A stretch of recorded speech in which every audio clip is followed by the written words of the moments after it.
We had an idea for a second Mad Max. And for me, it was very, very seductive because it was an opportunity to put everything I'd learned from the first Mad Max into a second film. We went to the desert where there was not much of a backdrop, just dry gulch, and shot it with some really cool concepts in it and different good characters. I think it was really kind of out there. It was like, when people saw it, they were like, whoa, they'd never quite seen anything like that. Of course, Mel Gibson was fantastic and the cars and everything like that, but it wasn't just the cars and the stunts, just the whole lightning in a bottle. You look at the first Mad Max, he's lost his wife and family. So now, what sort of man is that? This is the lone hero. This is Clint Eastwood. This is Yojimbo. This is Shane. Unwittingly, we tapped into a classic archetype. George's intrigued about how this very low budget, pretty rough and ready Australian movie should have such cultural significance all around the world. I then began to ask myself, why was the film a success? Something else had happened here. Yeah, there'll be people who will tell you it's because it was Mel Gibson, or because the music was good, or because George is a tour de force director. And none of those things are inaccurate, but they are not the explanation. The explanation is much deeper than that. Road Warrior Mad Max 2 was an opportunity to put all those things that we'd learned from the first Mad Max. Not only just the physical filmmaking, not only the logistics, but making it much more a mythological story.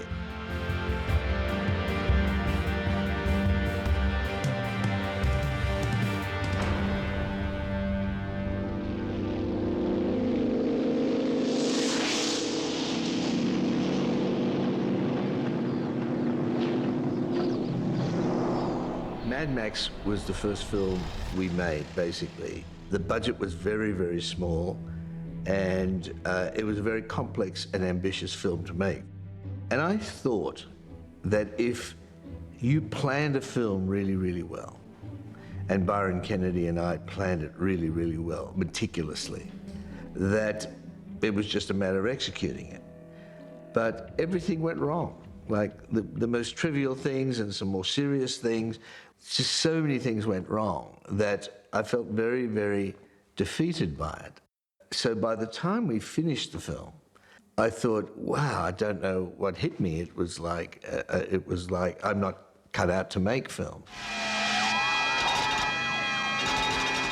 We could afford post-production for about 6 weeks.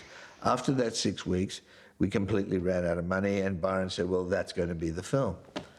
And I said, look, I know that there's a better film in there. So basically, for the next 9 months to a year, I cut the picture in the kitchen with the most rudimentary equipment, which is an HKS viewer, which was a sync machine, and Byron cut the sound in the lounge. And the most interesting thing by far was that I spent best part of a year looking at my own footage and confronted with all my mistakes. And it turned out to be a very valuable lesson because, right down deep inside my DNA, I was learning about the few things I did right and the many things I did wrong. And I always thought if I had a chance to do it again, I would do this, I would do that, and so on. When I did finish the film, though, I remember speaking to Peter Weir, and this is before the film was released. I said, I don't think I'm cut out to do this. I thought I could be a filmmaker, but it was just way too hard. I described it like being walking a really big dog, and you wanted to go this way, and it drags you off this way in another direction. And I remember Peter said something that really stuck with me, which was, look, it's always like that. It's always difficult making movies. And he said, it's like being in patrol in the jungle, and you've got your platoon, you've got your mission, and he said, you don't know where the landmines are or the snipers are or whatever. Whatever happens, you have to be flexible enough to complete the mission. And once that war analogy got into my head, that changed my filmmaking forever, because it's true. You've got to go in, you cannot predict everything that's going to happen. In fact, you've got to almost embrace the unpredictability, having done the preparation.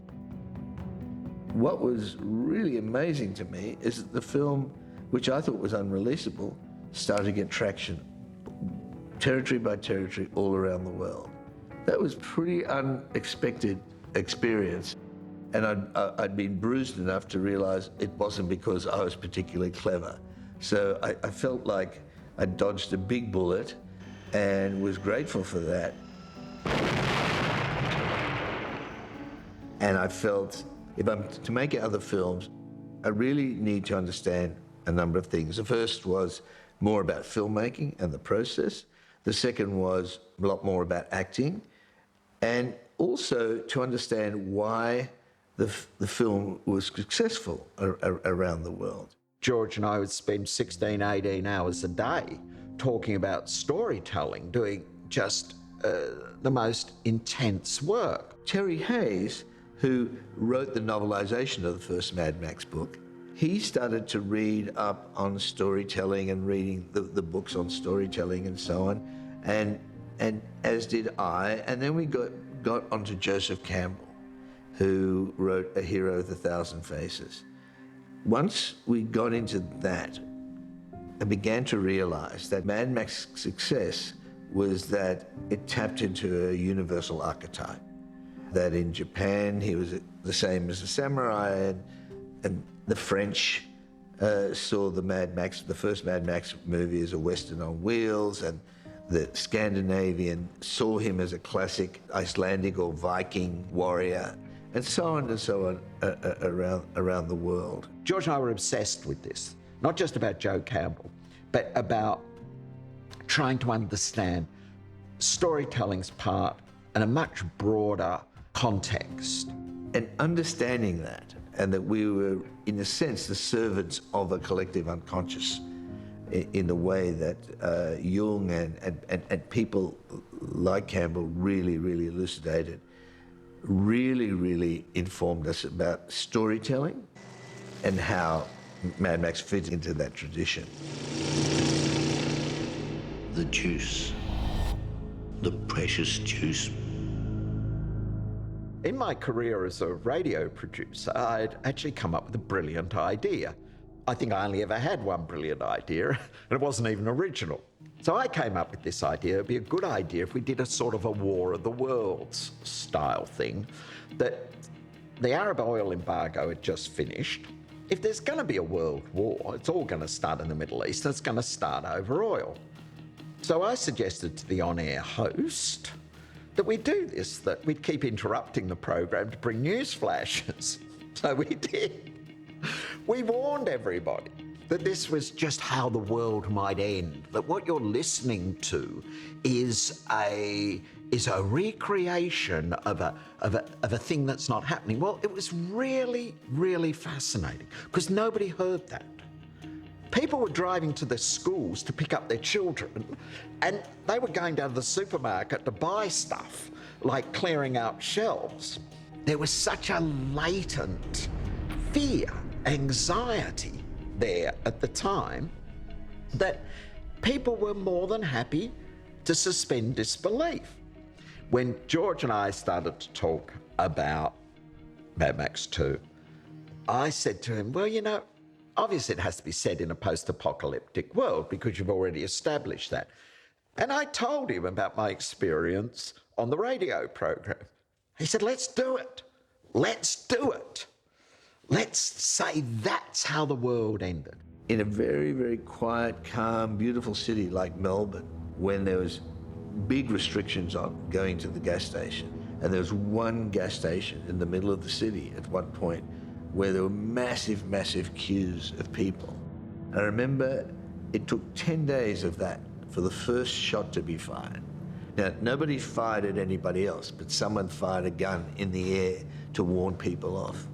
and then the police were called. I thought, if it only took 10 days, what would happen if it was 10 years when there was no fuel? Well, you know, there's this great saying, said, I've seen the enemy, and it is us. This is not from outer space. This is not zombies. This is what happens when everything breaks down. To George and I, that became a very interesting thing.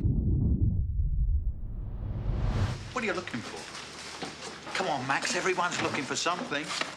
You happy out there, are you? Hey, wandering? One day blurring into another? Mel was, I think, 21 on the first Mad Max. He was straight out of drama school. By the time we got to the second Mad Max, he'd matured a lot. His face was more chiseled and so on. I particularly remembered that. Something very peaceful and serene about being in the desert, you know? And I just enjoyed the location, and I was 25 years old, you know, kind of just getting kicked off, really, enjoying the experience, you know, feeling my power. Charisma's completely paradoxical. On the one hand, the charismatic actor is very, very accessible. You feel that you could be their best friend. On the other hand, they're completely mysterious and unpredictable. On the one hand, they can be very, very macho, but there's something female in their behavior, something flowy. There's a lot of paradox in charisma, and that was the thing I began to learn also in time, that what I'd first recognized in Mel, watching him do the first screen test on Mad Max. There was something that you just wanted to watch it again. There was something that held you in there. You were somehow, in some way, taken out of yourself in that moment and engaged fully with what he was sort of doing. I think the main thing about, you know, being an action hero or a star in action films is you have to look like you're scared all the time. And like, it's not easy. A lot of these guys try to make it look easy, and it shouldn't. You should look like you're like flipping out the whole time. It's not easy, and you're scared, and you make it through anyway. And try not to say too much. Try not to be uncool, but be scared. As an actor, I was a physical actor anyway. I used to get into my roles in a physical way. I think the audience relates to that. They can vicariously live through you. 2 days ago, I saw a vehicle that had hauled that tanker. You want to get out of here? You talk to me. The great thing about the character that Mel Gibson played was that there was no rules anymore out there. There was no law and order. There was nothing. The only thing that distinguished people was their own moral system. All hard on the exterior because he has to survive, but really there's a human heart beating in there someplace, you know? So that was how we approached that guy. Dirty, alone, weird. Out there in the wasteland, every moment could be his last, you know? In a hard, hard world. That idea that you could do whatever you wanted, but some people chose to live by their own moral standards. And that's why he survived. That's why he smiled at the end. And that's why he triumphed. Because had he not, then the world's not worth living in.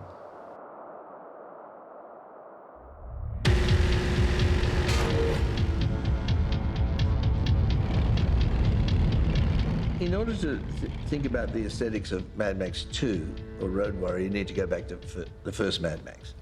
The first Mad Max, interestingly enough, was written for what was then contemporary Melbourne in the late 70s. And we couldn't afford to block off Melbourne streets and populate them with extras and other cars and so on. It would have taken most of our budget. So Byron and I decided to go back into the back streets, the empty streets where you can see the grass growing up through the cracks in the asphalt and unused buildings already derelict, because we could get them for virtually nothing.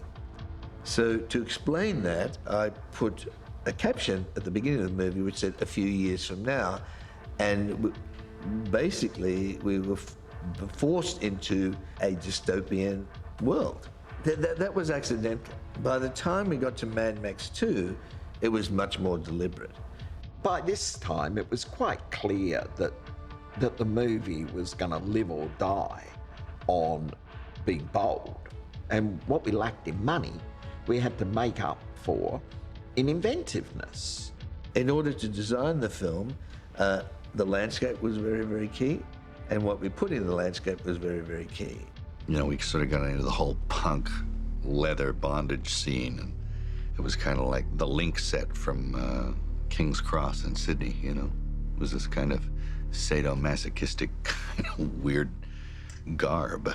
Wonderful costume designer Norma Morrisson. She did Crocodile Dundee. She did so many other iconic Australian characters. And she lived not far from an S&M leather place that she'd have to walk past every day to walk to work. And she'd go in and she'd talk to the leather makers there. And they had studs. They had those chaps with the bottom cut out, which Wes wore. And basically, that was Norma. George spends a huge amount of time handling details, very small detail. You know, the steel thing of the humongous and the white of the people in there. And of course, Max in his leather with his squeaky leg. It's just, I mean, everywhere you looked, every person was an individual, everyone was special. So we did have a sense that we were working on something that was kind of different for the time. And when people saw it was like, whoa, this is different. It's weird. It's, you know, why is the Mohawk guy got a blonde-haired boy with a chain around his neck on the bike? And why is he carrying a baseball bat? What is that about? It just left a lot of questions up there and created this kind of weird netherworld atmosphere of post-apocalyptic kind of dry gulchness that, I don't know, where the lawlessness was possible. They created a real world. And it was, you know, that's George and Terry, they do that. Mad Max 2, we had a bigger budget so we could travel to a far location. And we ended up in a place called Broken Hill, which was way out towards the centre of Australia, which was the first big mining town in Australia. So that became sort of the spiritual homeland of the Mad Max movies. The first place we looked at was a salt lake called Island Lagoon, which was this vast expanse of white salt. But in the end, George and Byron had a sort of friendly but raging fight on the cliff tops of Island Lagoon, where Byron was very worried that if the weather turned bad, the entire compound of that set would sink into the salt. So at the last minute, we kind of hopped on a plane and I drove from Woomera to Broken Hill, which I'd also surveyed. And on the road to Adelaide South, I saw these incredible sort of mountains sticking up, which were called the Pinnacles. And nobody had ever filmed there before. And I took them there thinking maybe this is a backup. And when we actually got there, we realised how fantastic it was because you could get up on those mountains and look down on the plain. That's what plays so well in Road Warrior, the amount of land you can see. When Mel was up on top of that pinnacle, you can see forever. You know, you must be able to see like 50 miles, and it's just beautiful desert. The blacktop roads were real and the dirt roads around the compound were real. The area where the compound was built was right down off the Pinnacles, which was just perfect. And so we got a huge amount of looks in a sort of tight area, and we could do all those stunts because no one cared that much. And then the set itself was a great enclosed compound. I think the idea of the bus as a door was wonderful. The tyres around the edge. It was built for real. It wasn't built Hollywood. It wasn't a balsa wood set. It was real. You know, these days you tend to use, you know, poly pipe and plastic stuff. But that was expensive.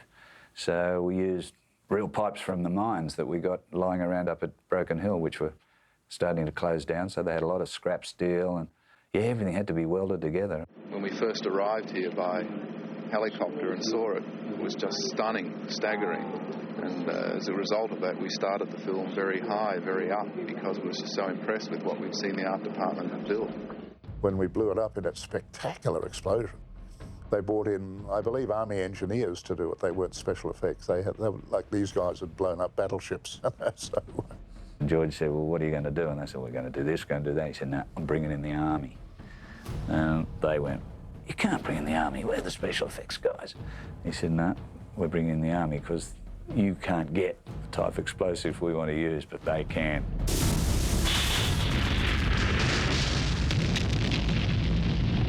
I mean, I think we had to stop the air flights from Adelaide to Broken Hill when we actually blew the compound up, and we had to alert all of the mines in the area that we were exploding the compound because thousands of men were working underground and they would have heard that explosion. So when I think back, we had Menindee, which was all those dead trees for the gyrocopter sequence. We had the Pinnacles. We had the Mundi Plain. We had Stevens Creek, where the gyro captain comes out of the sand. There's a lot of great places, and that's all within half an hour of where everybody got up. And you go to Broken Hill now, and it still feels like Mad Max Town, like to this day. And that's obviously what the guys who were location scouting, when they came through Broken Hill, would have got a strong sense of, like, this is like such an amazing place. All right, let's try it, please. Clear the background. In order to make something feel like it was moving and kinetic, we had to keep the camera very, very low to the ground. By keeping it low to the ground, you got a lot of the road blur, as it were, and that gave you a sense of speed. If you look at films shot in the city, you had buildings going by, you had other things going by. But out in the wasteland, there was just the sky and the road. So the camera had to be very, very low. The second thing is we shot very, very much with wide-angle lenses, and we always move the camera. If you have wide-angle lenses, the audience has a chance to see where they are, but you also have a very, very strong sense of volume and space. So they're the two things, particularly when you're moving fast through a landscape, that sort of influence not only Mad Max 1, but Mad Max 2. We shot most of it at various camera speeds. 22 frames a second as opposed to 24 seemed to just give it that raw edge a little bit. You watch it at 24, it's like that. If you watch it at 22, it's just got a little scary edge to it. Speeds it up a tiny bit, makes it a little bit more shaky.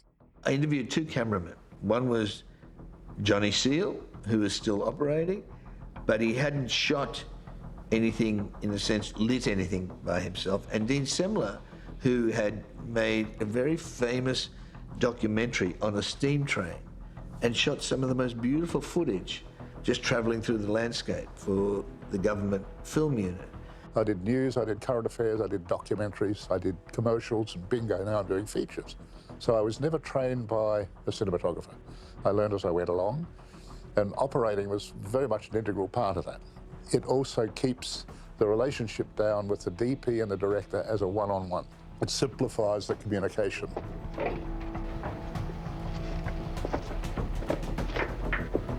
It was a film that was shot basically in continuity.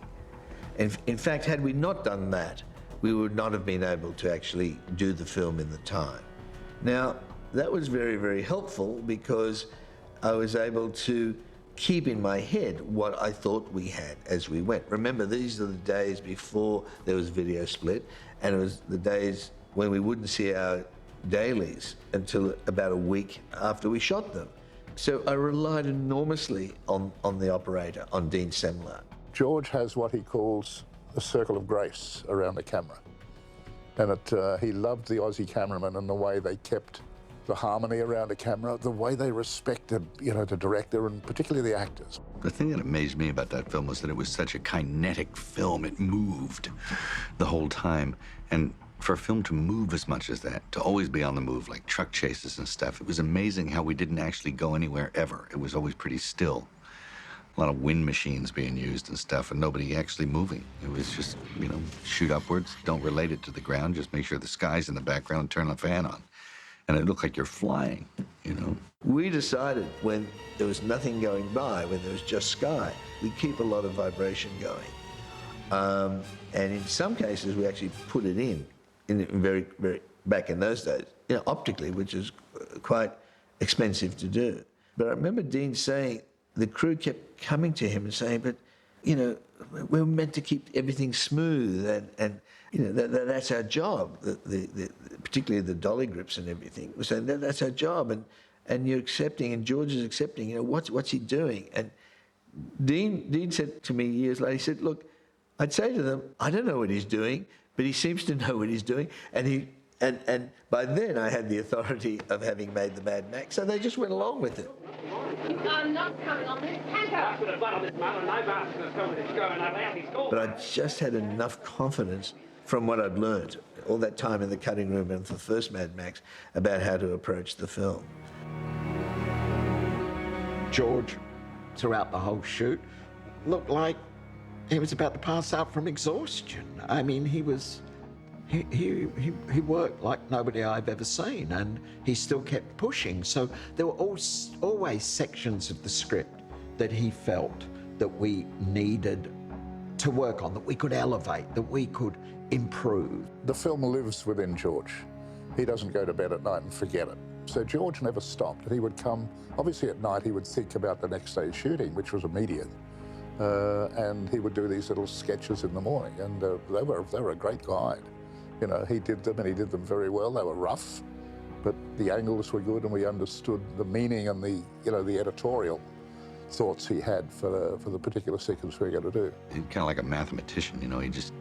He would do things that you'd say, "What is that you're doing? That's not going to work." And he'd say, "Yeah, it'll work," and it would. And it would seem really kind of cheesy and stuff. He almost like shot the edit. It was, he knew exactly the little pieces he needed to like slap it all together. And it was like math. It was like a scientist. He was just adding facts and figures and putting them together and watching the result. And his approach seemed to be very methodical and very practical and kind of ingenious in a way. And the way he would make you, as an actor, develop the character. He never developed the character. The written word was there, but he made you develop the character. He made you write a whole backstory to who this character was, from when he was born to when this film started, why he became who he was, where he came from, how he got to this point, so that by the time you actually walked on the set, you were more the character than you were yourself. Well, obviously the bad guys are really critical, and it's important to know that the bad guys, they're not really the bad guys, they're just the antagonists, I mean, in the classic sense. So they have to find some authenticity in themselves. Humongous was a character who, you know, obviously had to have a body, you know, a muscle guy, and Kjell Nielsen, who played him, was Swedish, and what was interesting about it was I always thought we couldn't hear his voice, and he spoke with a thick accent, and I thought, oh, we'd revoice him with somebody else. But we recorded him, and he sounded well enough. Sometimes I have trouble hearing his dialogue, but people know his dialogue so well now. Fear is only a lie. The gasoline will be ours. Then you shall have your revenge. Wes, who was his sort of surrogate and very, very central to the story, Vern Wells had been in the theatre. He'd very, very nice person, the opposite of his character, a crazy man. I went up, and when George explained to me the character, I said, you might as well fly me back home, because I can't do it. You know, there's no way I can do that character. It just is not who I am. You know, I can't get those emotions to come out for you. And he said, yeah, okay, fine, whatever. Just go away and let them do their makeup and wardrobe thing. So they took me, and they actually put me in the full wardrobe, shaved my head, did the full makeup on me without letting me see a mirror. And they did this whole thing, and then they sent me back to George. And George had a full-length mirror on the wall of his office, and I walked in, and he looked up from his desk with his glasses down. He went, yeah, I think it works. Yeah. Turn around. So I turned around, and there I was, full frame in the mirror, and I just went, pop. And it was like, that was the character, and it was like so simple from that moment on. It was like it was staring at me in the face. He was a brilliant man. He understood the psychology because of where he came from being a doctor and everything. He understood the psychology of how to make you realize your potential. And I think if he hadn't done that, I would not be here. I never would have done the film. In terms of the Golden Youth, you know, I always try to stay a little off the cliche, and usually there was a girl on the back of the biker's vehicle. I thought, this is the post-apocalyptic world. Things have to be tangential in a way, sort of working off the cliche. So let's put a guy on the back, you know. We were in our pre-production offices over at Balmain here in Sydney, and George and I were talking about stuff, and he'd happened to look out the window, and a courier was arriving, and the courier got out to deliver this package. And George turned to me and said, "There's golden-haired youth." I said, "What?" He said, "There he is." And we went over to the window, we had a look, and there was this guy walking across. So George runs downstairs, or says to one of the production assistants, I didn't go down, "Get him." So he went from being a courier to being on the back of a motorbike, being golden-haired youth. I didn't think of in terms of, sexuality or whatever, but by the time people with Norma's sort of S&M gear and so on, that crept into the movie. The Gyro Captain, that really came from the exigencies of filming.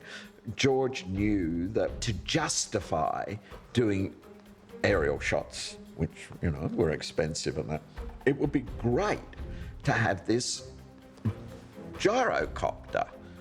Bruce Spence was a very well-known Australian actor, had been in a number of great films, and, it's really hard not to love Bruce. So we thought, this is fantastic. And all of the stuff with the gyro, with Bruce Spence and that gyrocopter, that was done on the back of a low loader with the gyro on it. And I had a semicircular track around it with a marine head that can go sideways plus up and down on a little jib arm, so I could float this thing around anywhere. And we did the whole thing there, just in this one position. I had a light that we could move around if we wanted to. And so that thing never flew with Bruce in it. It was a silly little pilot, funny little guy called Jerry, who flew it. He was quite a character also.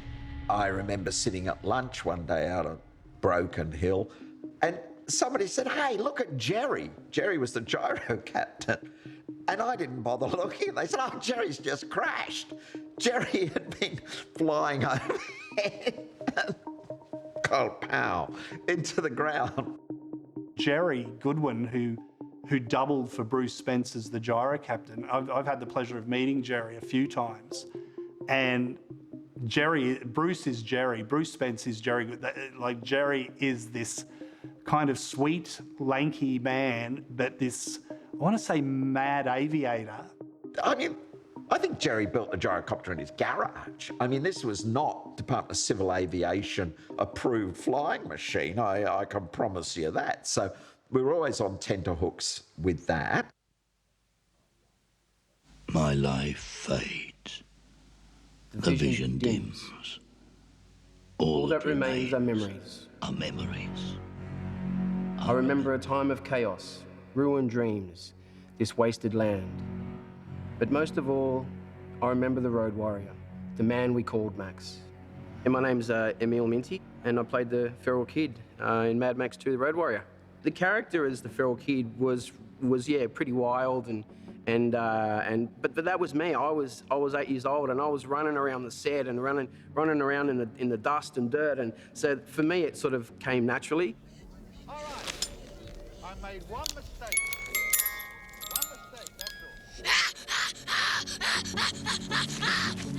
There are always those children somewhere in the world born into war, and that ability of children to survive, even in the most, virtually on the streets, but survive with still an innocence and an enthusiasm that children always have, despite being traumatized, and that was the feral boy.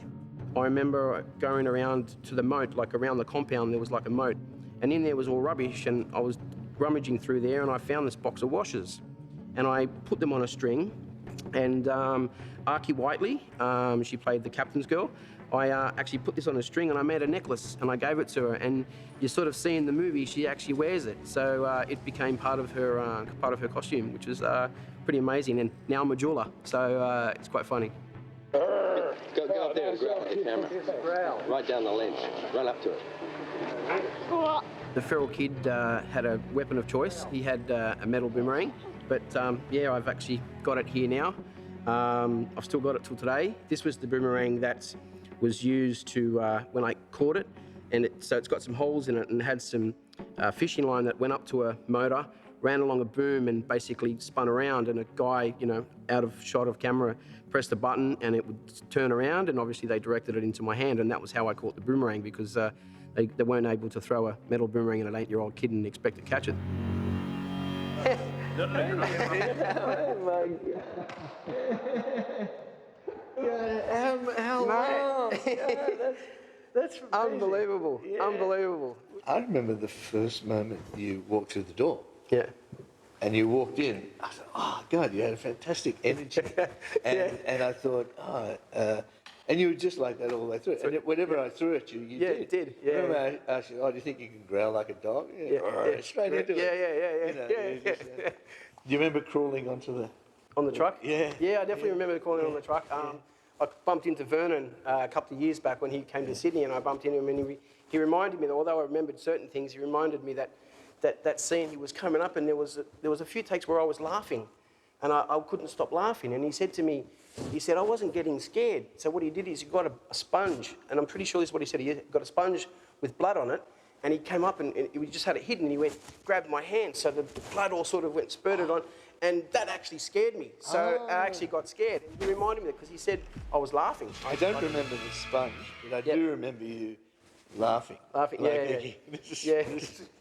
This is fun. Yeah, it was fun because I saw what was going on. It wasn't like a surprise to me because I saw him getting made up with all the blood, and I knew he had blood capsules and things, I think, in him. And, you know, that's what I mean. It was fun for me. It wasn't scary. So, yeah, probably, you know, trying to be scared when you're having fun on the front of a truck is quite difficult. So, yeah. Last time and then,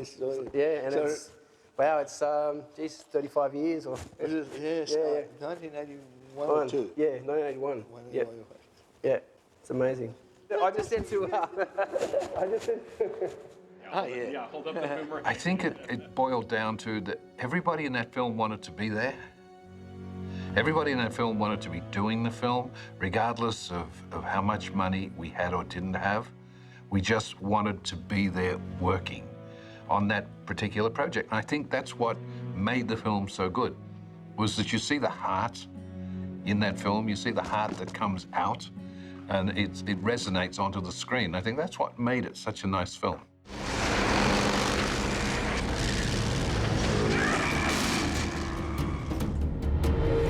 Guy Norris, who was 21 when he did that movie. By the time he did Fury Road, he was in his 50s. Guy was, you know, very thoughtful, very focused, young stuntman even at that age. He appears in the movie. He doubles Wes. He plays his own character, the claw guy who grabs Max at the end.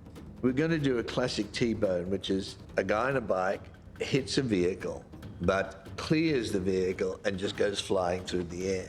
It was something we'd done many times before in live shows. We called it the cannonball stunt. And what you would do is you would usually take the door off a car, you'd have a small ramp, and so the motorcycle would fit inside the car, except the handlebars would be just above the car.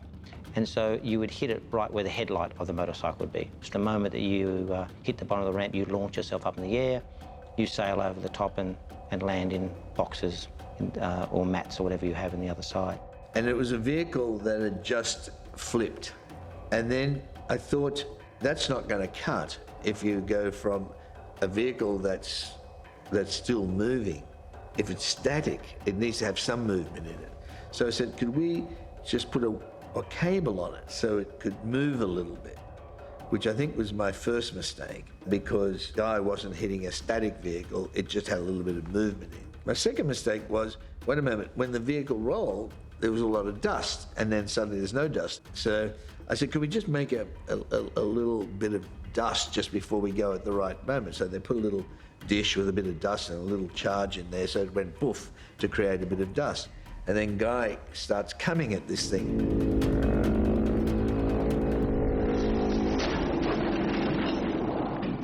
I remember coming down, probably in hindsight, going much faster than I probably should have but, you know, the open road's in front of you, so it's hard to hold back. And I remember leaping off the bike and thinking, this is great. And then all of a sudden, I remember seeing ground, sky, ground, sky, ground, sky. So I knew I was tumbling and didn't realise why until later. And really was just sort of timing my next roll to basically try and lay out as best I can on the very last impact into the boxes.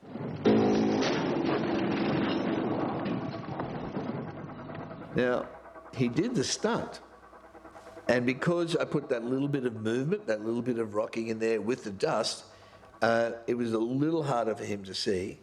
And instead of the bike hitting and then him clearing it and going over the top, the bike hit, and he hit it with his leg, his knee. I think he left the bike a bit early, and the bike went ahead and raised the buggy up enough for him to hit his shins against the top of the buggy, and that sent him going like a rag doll through the air. And I was shooting from the side of the road. I panned with him as he came through. We had another camera down the bottom. We might have even had 2 cameras down the bottom for that, but that hurt. That hurt, that one.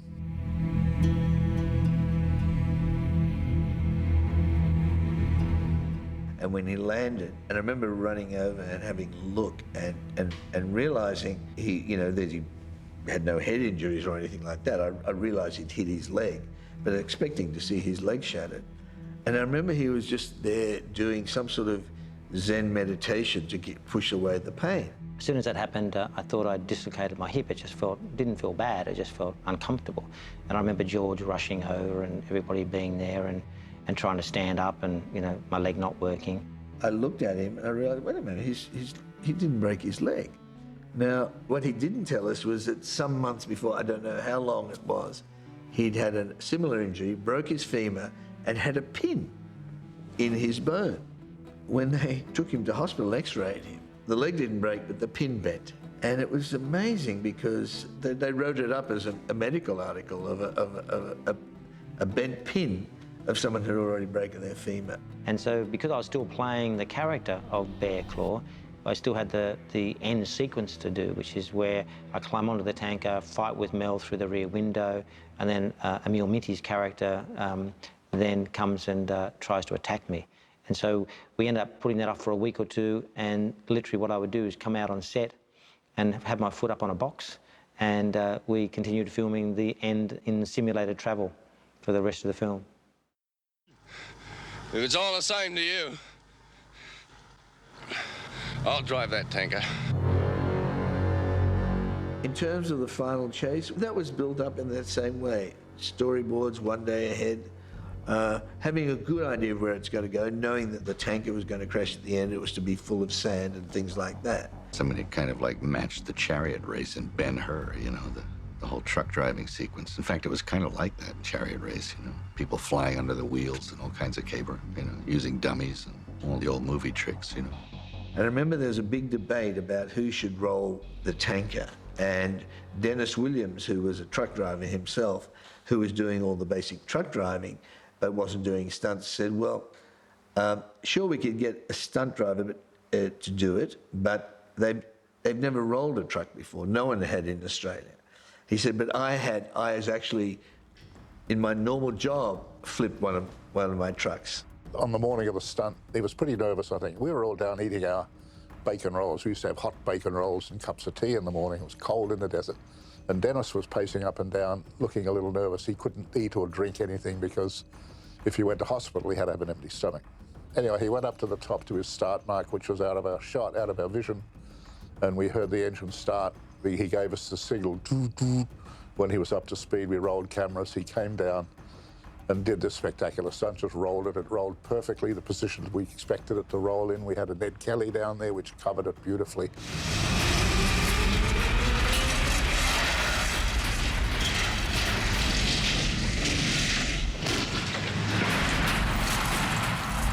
The dust settled. We got the thumbs up. He had like red dust on that brilliant red outback dirt over his face and white eyes. And one of the earliest things I think he said was, "Can I have a bacon roll now, please?" I think he'd earned it. It pretty well landed right in front of that camera, as well as watching the profile cameras and so on. So I remember I was very, very happy that not only was the stunt pulled off, and of course Dennis survived unharmed, but also it landed in front of the camera. And it echoed many, many years later when we did the same thing on Fury Road. At the very, very end of the movie, when the truck rolls with Max and the feral kid, when they came out, the people in wardrobe covered him in Fuller's Earth, in dust. And I thought, oh, look at that leather. It looks so sculptural and very interesting. And Max's face all covered in dust and so on, and he's bleeding. And I thought, that's how we should have started the movie. So by the time we got to Fury Road all these years later, he started off definitely dusty to begin with. You risk an enormous amount when you go out there and you do a movie. Nobody could have risked more than George. Nobody could have risked it, and nobody could have tried harder. And whatever success the franchise has had, it's because of him and his nature and his abilities and his determination. And the Road Warrior, that was the last we ever saw of him. He lives now only in my memories. The thing about Mad Max 2 was it kind of proved so much of what I'd learnt from the first movie, not only in content but in process. I heard that it was possibly the most copied film of the 80s, that all of a sudden it opened this door for people with ideas they could now put into that sort of genre. There was a real sense that it was kind of original. I mean, nobody had ever seen wardrobe like it. And then very soon, it was all in the pop world. It works in a larger sense, too, in that it's sort of mythical, that hero myth. The stories they've been telling in caves for centuries, you know, about the guy who came and he didn't have a name, but he saved mankind, you know, whatever it was. These are, on film, all reflections of those hero stories. There are 3 people who worked on that movie that went on to win the Oscar. Now, you tell me how many other low-budget Australian movies had 3 Oscar winners. Mel Gibson, Dean Semler, George Miller were all there in very pivotal positions on that film, who all went on for other films to win the Academy Award. People still talk about it. People still look at it. People still want to see it. I get people come up to me that weren't probably born when I made that damn film, but they want to know about it. They want to talk about it.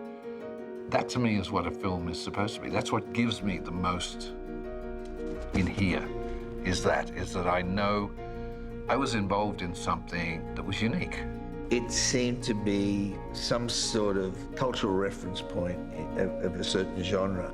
And that's pretty gratifying, I mean, because you know that all work is cultural evolution, that, you know, in any medium anyone works in, it's someone building on what has come before, and then you have something that shifts the paradigm a little bit. And if Road Warrior did that to some extent, I mean, that's very pleasing. But you can't predict any of that. You just do your work and you hope that you put enough of your skills and knowledge and your wisdoms into that process. And you tell stories. If they impinge in some way on the zeitgeist, that's a really great thing. And if it doesn't, they're easily forgotten. And that's what happens in this world. So I must say, you've got to be grateful for when some of your work sticks to some degree.